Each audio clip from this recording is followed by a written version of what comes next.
Salut à tous et bienvenue dans cette nouvelle vidéo. Aujourd'hui, je vous propose de découvrir les différents schémas de partitionnement de support de stockage, disque dur, carte SD, clé USB.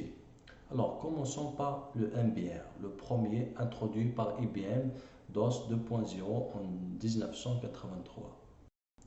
MBR, c'est un schéma de partitionnement et un secteur de démarrage qui contient le bootloader ou bien le chargeur d'amorçage du système et les informations sur les partitions logiques.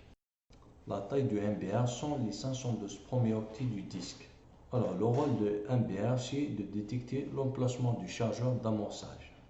Si le disque de boot a plusieurs partitions, le BIOS lit le MBR et le VBR, Volume Boot Record, pour déterminer l'emplacement du chargeur d'amorçage. Notez bien que le chargeur d'amorçage est un logiciel permettant de lancer un ou plusieurs systèmes d'exploitation, dans le cas de multiboot.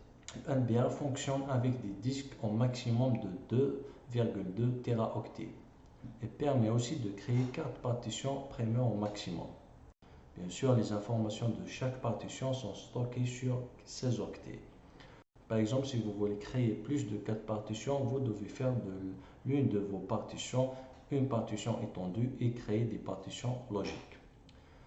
Le MBR stocke aussi les données de partitionnement dans un seul endroit. Alors, bien, effectivement, c'est un inconvénient. Par exemple, si ces données sont écrasées ou endommagées, vous ne pouvez pas les récupérer. Passons au deuxième schéma de partitionnement. Alors, le GPT, c'est table de guide de partition associée à l'UEFI.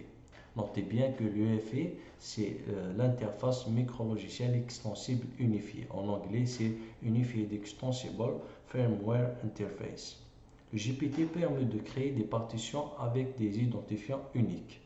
Supporte des disques durs d'une très grande taille. La seule limite, c'est votre système d'exploitation. Le GPT permet par défaut de créer 128 partitions primaires. Permet aussi de créer des copies de données sur plusieurs endroits sur le disque, ce qui donne la possibilité d'effectuer une récupération si les données sont corrompues ou endommagées. Bien sûr, stocke des contrôles de redondance cyclique, les CRC, afin de vérifier que les données sont en bon état et alerter le système si un problème est survenu. Évidemment, fonctionne sur des ordinateurs UEFI exécutant des versions 64 bits de Windows 10, 8, 7 et Vista, et les versions serveurs correspondantes. Et bien sûr, vous ne pouvez pas booter à partir d'un disque GPT sur les versions de Windows 32 bits équipées de BIOS. Voilà, on arrive à la fin de cette vidéo. Si vous aimez ce contenu, veuillez cliquer sur like et sur le bouton notification afin de vous faire part de nouvelles vidéos qui seront prochainement publiées. Je vous remercie aux prochaines vidéos. Si vous aimez le contenu de cette chaîne, veuillez s'inscrire et cliquer sur le bouton like et notification afin de vous faire part de nouvelles vidéos qui seront prochainement publiées.